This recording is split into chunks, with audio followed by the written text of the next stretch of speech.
Hi, this is Joanna Hutchinson, and I feel it's really, really important to let you know about how I found the CCTV so you can protect yourselves. It's so important. If anything like this happens to you, and if it's happened to me, who's a professional woman, no spring chicken, unfortunately, anymore. It's been travelled all over the world.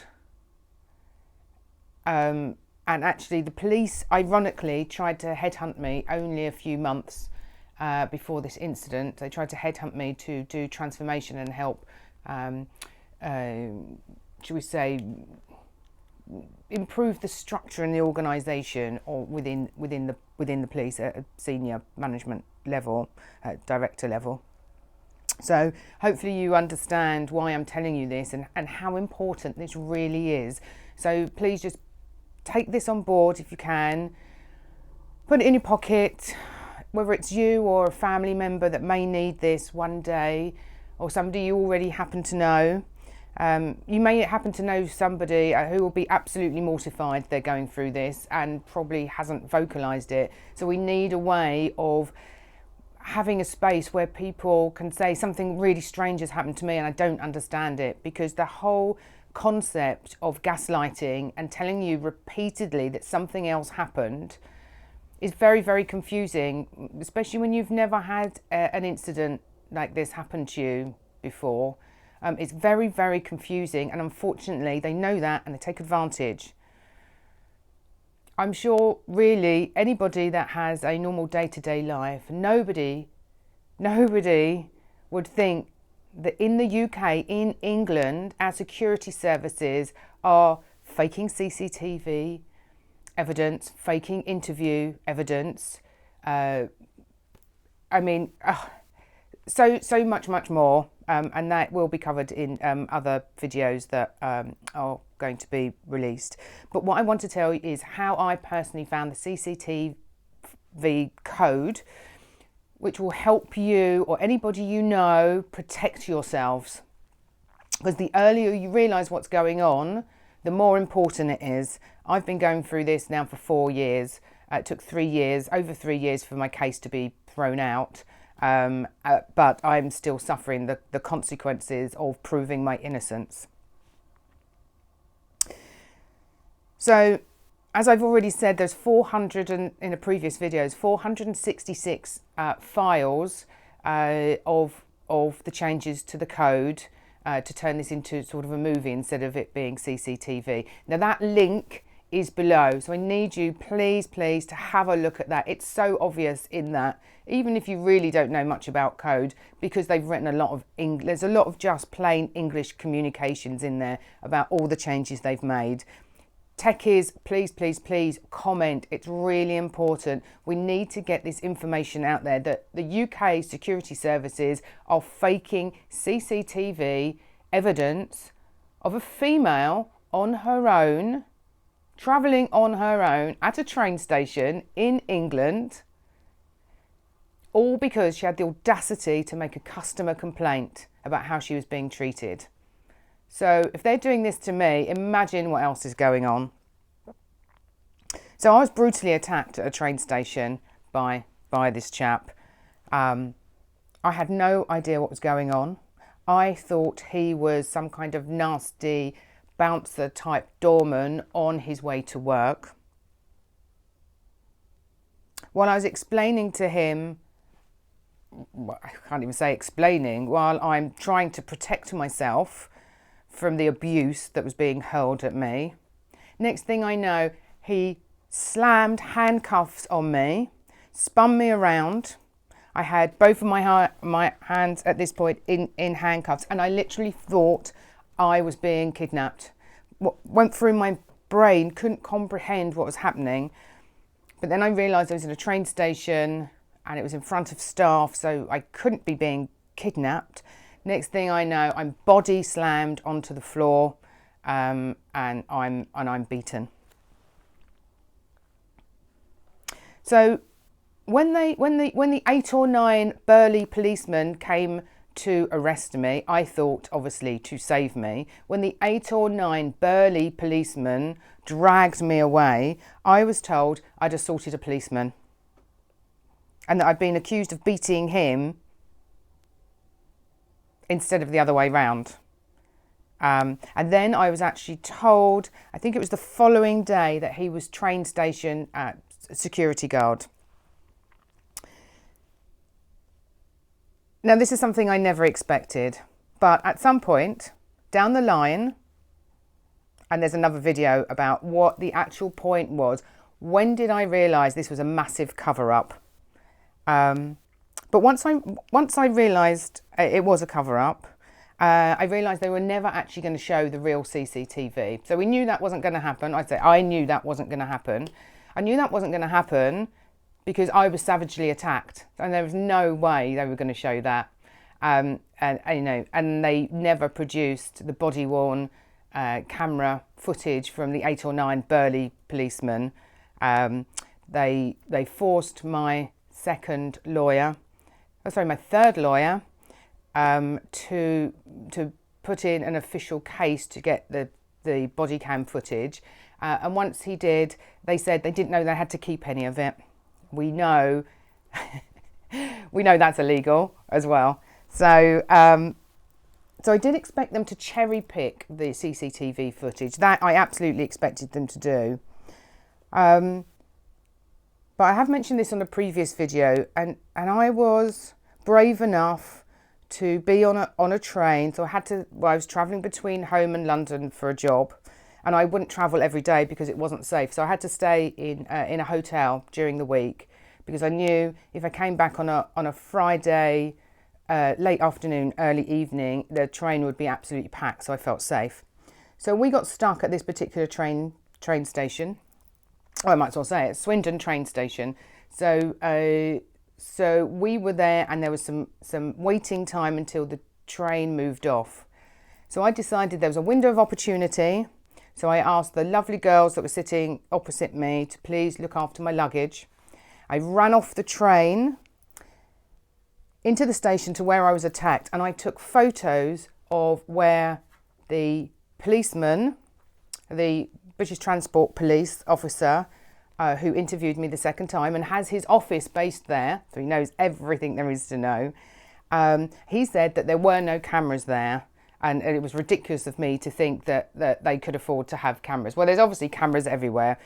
So I have got the photos of those cameras because I made sure I could corroborate what I was saying. So I ran back on the train, thankfully, and the lovely girls were very supportive. And then I started to realise some other things, and I thought, wow, they've really gone to a lot of effort. They're going to an awful lot of effort to cover this up. I got a police visit at my house. I realised I was being followed.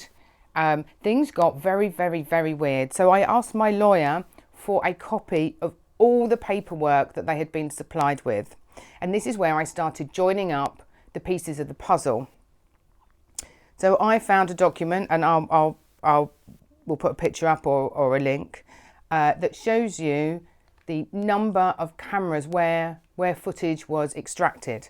So then I realised, okay, well, I've never seen that.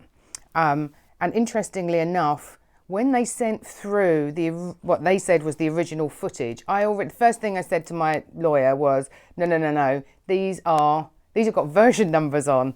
I can tell. I mean, I do this stuff day in, day out. I can spot stuff. I mean, it's so basic.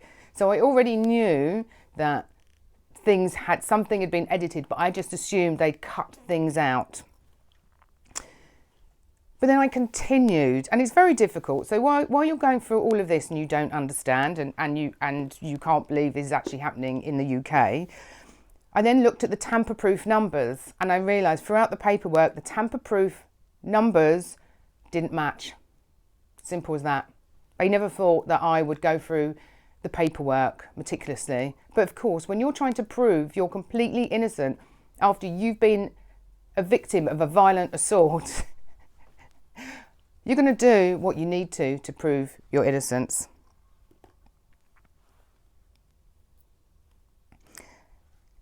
So some of the other things that helped me realise what was going on was obviously, as previously released, the part of these 5 million pages of their conversations. I also read about how they had the decisions they were making to edit the CCTV and what they were going to include and what they wouldn't. And how they laughed when I was on the floor and this policeman was kicking me in the head. Also the fact that they had to edit out his gun. So he was carrying a gun and they had to remove that from the CCTV. So I don't know whether that's how they justified starting this process. But I think, well, I know because I read the conversations. They realised how serious this was, and that I wasn't going to back down unless they continued to terrorise me and scare me. So they'd also moved it, they'd made this CCTV into a video format. And so when you start putting all those pieces together, you realise there must be more, because they made a lot of rookie mistakes. Now, I don't say rookie mistakes in the way to insult them. They never thought I would take it this far. They just didn't. And that's why none of the statements match. That's why they changed the statements, thinking I wouldn't notice they changed the statements. That's why lots of information went missing. That's why notebooks went missing. That's why there are certain people who pretended they were other people. Yes, I did notice that. But yes, I wasn't going to call that out. Yes, there was complete perjury in court by our UK police officers and the trained staff, as they just made stuff up and couldn't remember what lies they'd told. I really want you, please, to go in and have a look at those CCTV files. I beg you to, because this isn't okay. This is not how taxpayers' money should be spent. I mean, it's not.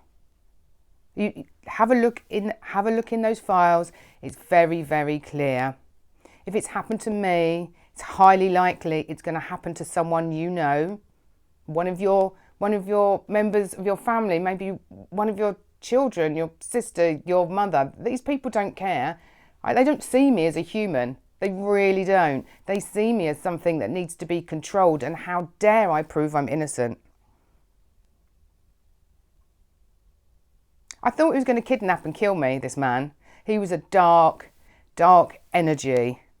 He was a scary man, and I had the audacity to stand up to him.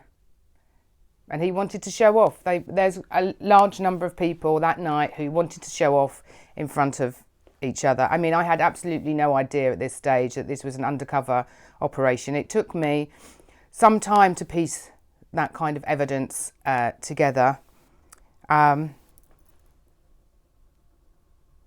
What you need to know: do not be gaslighted or gaslit. Do not believe, question everything, make notes. If this happens to you, start asking for all the paperwork. Go through it with a fine-tooth comb. This is so important. I've made another video about the scams that are currently happening with false insurance claims by the security services or unfortunately staff who work at various places who are covered. And if there are no witnesses, they're doing this a lot to people with no witnesses, so they can claim additional funds for being assaulted.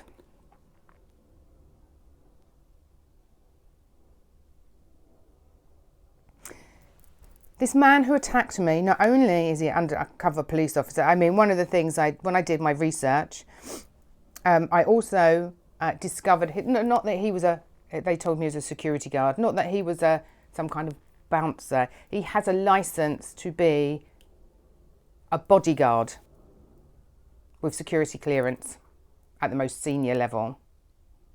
This is the man who attacked me on my own, who is a professional woman, who they tried to recruit into the police to make it a better place only several months before.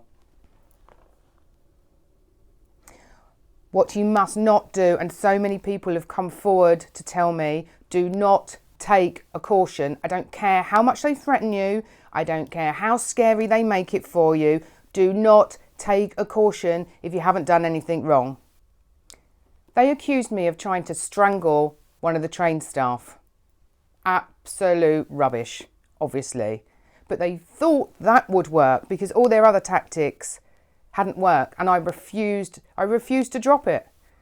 So they tried to say I strangled someone, attempted to strangle someone, which is up to life imprisonment.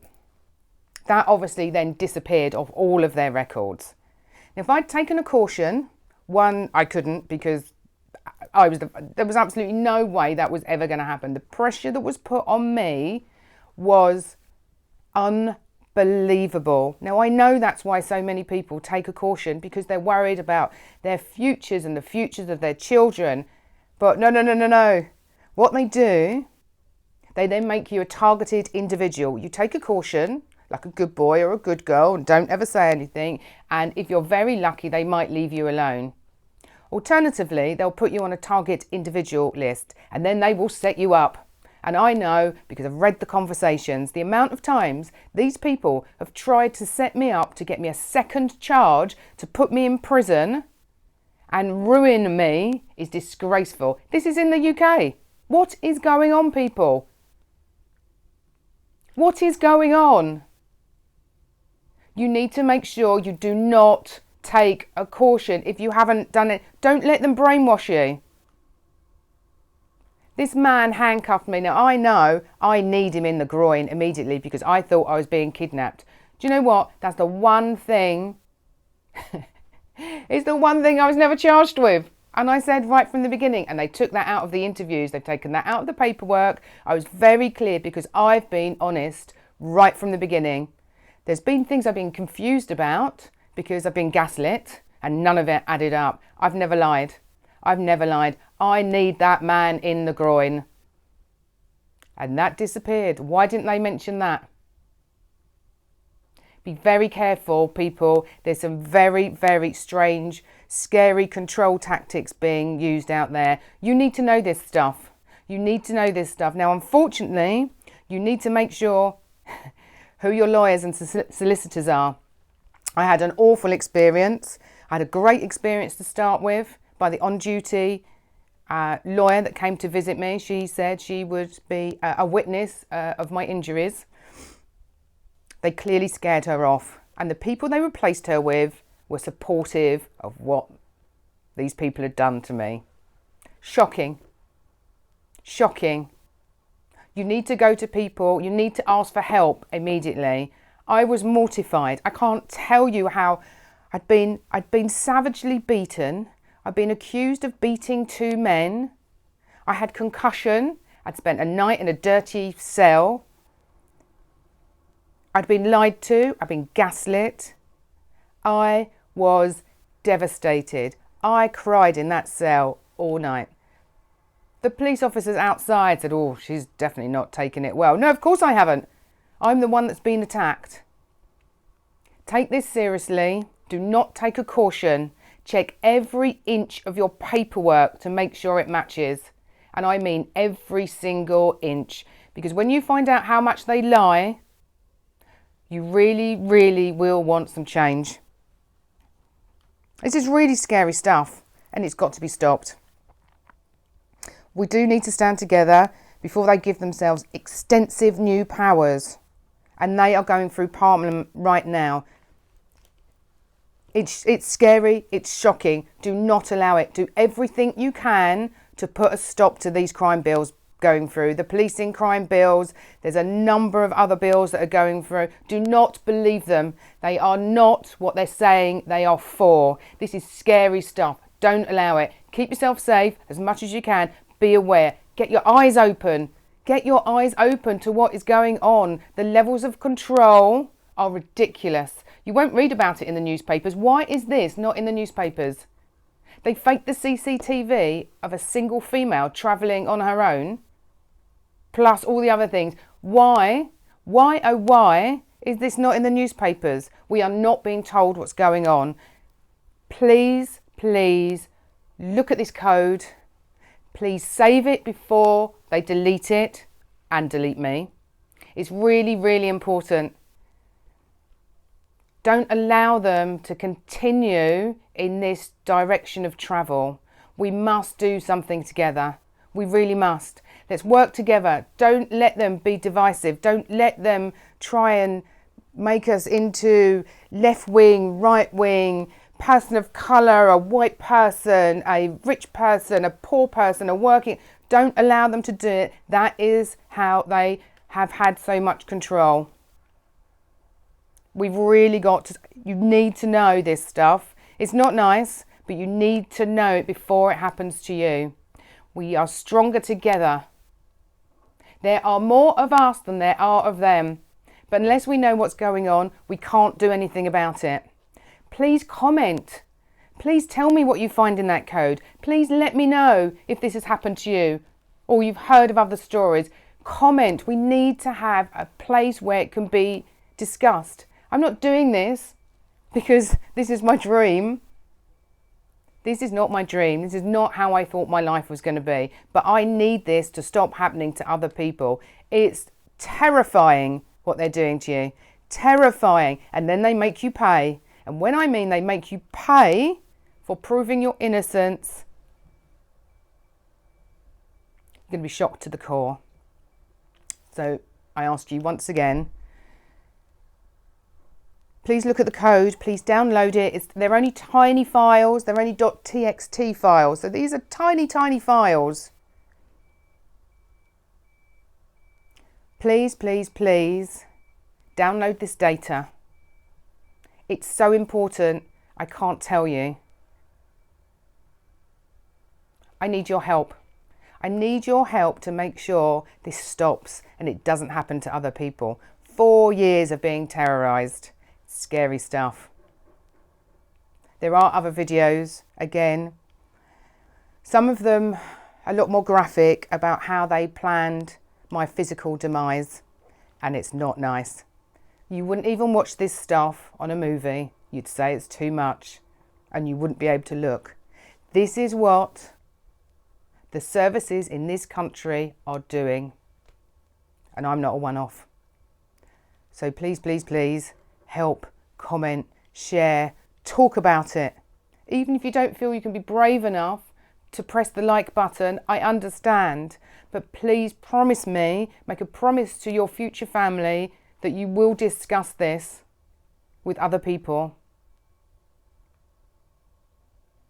The obvious concern is it's highly likely you're already on their list because of how a targeted individual works. You come into contact with anybody, your details are automatically added to a new targeted individual case. So this stuff is closer than you realise.